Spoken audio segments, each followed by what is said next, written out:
It has been 2 years since ChatGPT was launched, and one of the areas has had a major impact on is education.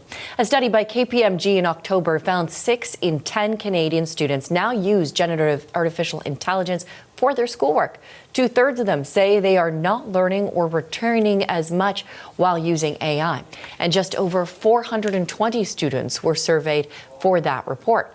It found that students use AI for a variety of things like research, editing assignments, writing essays, and even to do tests. Well, to look at what the impact of this all is on university students, I'm joined now by Tricia Bertram-Gallant. She is the Director of Academic Integrity Office at the University of California, San Diego. She's also the co-author of a new book, The Opposite of Cheating, Teaching for Integrity in the Age of AI. Thank you so much for joining us, Tricia. Thank you, Natalie. Okay, so there seems to be a substantial number of students using generative AI in their university work. So what kind of impact is this having? Yeah, well, it's true that students are using it a lot, and they're always the early adopters of technology.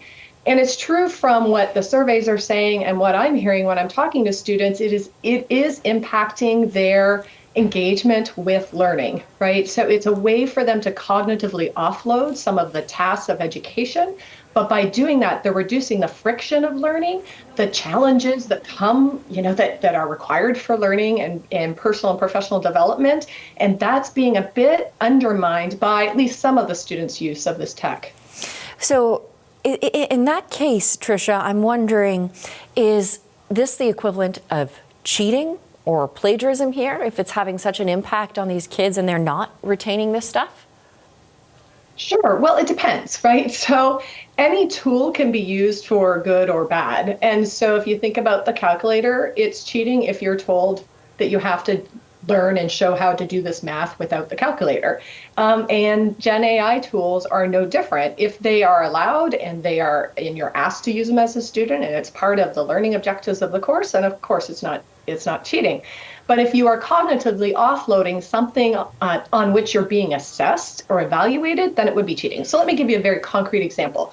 So if I was in a French university, French is not my most comfortable language, and I'm taking a chemistry class, I might use Google Translate to help me understand the readings, or perhaps maybe even translate a sentence I've written in English into French for my chemistry lab report. Maybe that's okay. But if I was in a Spanish language class and I write my paper in English and then I have Gen AI or Google Translate translate it into Spanish and I hand that in as if it's my own work, that would definitely be cheating. So it's really about, does it undermine the learning outcomes for that course? And is it a dishonest impression of my knowledge and abilities that are being assessed? Isn't it concerning, though, Tricia, that if these students that are being surveyed are saying they're not retaining the information, that they perhaps are doing the cognitive offloading, or a cognitive offloading is happening in conjunction with or as a side effect of using that AI? Sure. But let's be fair, students have always cheated. So this generative AI technology has not introduced cheating into our educational system. It has made more people aware of it. I think it's made parents more aware. I think it's made journalists and teachers more aware of it. But it's not new. So think about, I don't know, Natalie, when you were in school, but think about Cliff's or Sparks notes that people would read instead of reading the book, right? Okay, you got the gist of the book, but did you really engage in the learning that was intended for the course?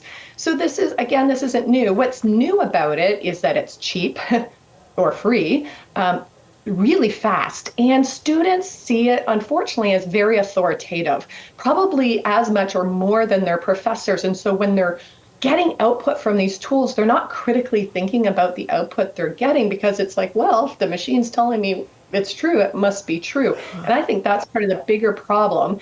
And part of the reason for that is students started using the tools before colleges and universities had a chance to catch up, before teachers had a chance to play with the tools and get to know how to use the tools. And therefore we weren't able to teach students how to use them ethically and responsibly and critically. So let's talk about how educators are tackling this. How are they spotting the AI generated work? Well, some are trying to use their intuition. I've been teaching for 15 years. I've read hundreds of students' papers on this topic. I think I can tell when a student has written or hasn't written a paper. And actually, studies have shown that humans are not very good at detecting when a paper was written by a chatbot versus by a human. So that's problematic. The other tool that faculty are using are these quote unquote detectors. And they're saying, well, this detector says the student didn't write it, that it's AI generated. But the problem with those detectors is they're not always accurate, and they're not supposed to be meant as the definitive evidence that a student didn't write a paper. They can be used as one piece of data. The best way to figure out if a student has written something or not is, and if they have the knowledge and skills you're trying to assess or not, is to talk to them, to ask them questions about the content in their paper, to ask them questions about their writing process.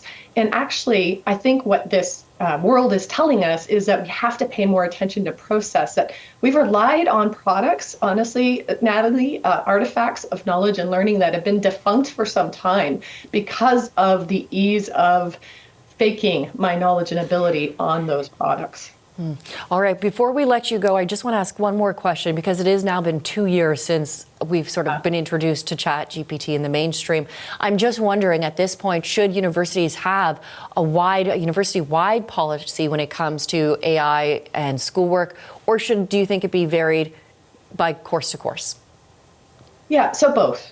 So the universities need to have general guidelines and principles, and really they haven't changed that much since before ChatGPT. So with our academic integrity policy, we just inserted the word artificial intelligence. So we used to say handing in someone else's work as your own. So now it says handing in someone else's or something else's work as your own. So there needs to be that clarity for students from a institutional perspective of this is what academic integrity is and this is what cheating is. But whether Gen AI tools constitute cheating or not really does have to be left up to the course or the program level, because as I said, it's tied to learning outcomes. And so it might be in an accounting class, the professor wants students to start to use these Gen AI tools. But like I said, in a language class or in a writing class, that's going to be a little bit different, that maybe we need to scaffold in writing with these tools, just like with kids. We still teach them arithmetic, even though calculators exist, and then we scaffold them into offloading to those calculators. And we need to figure out how to do that as well with these Gen AI tools.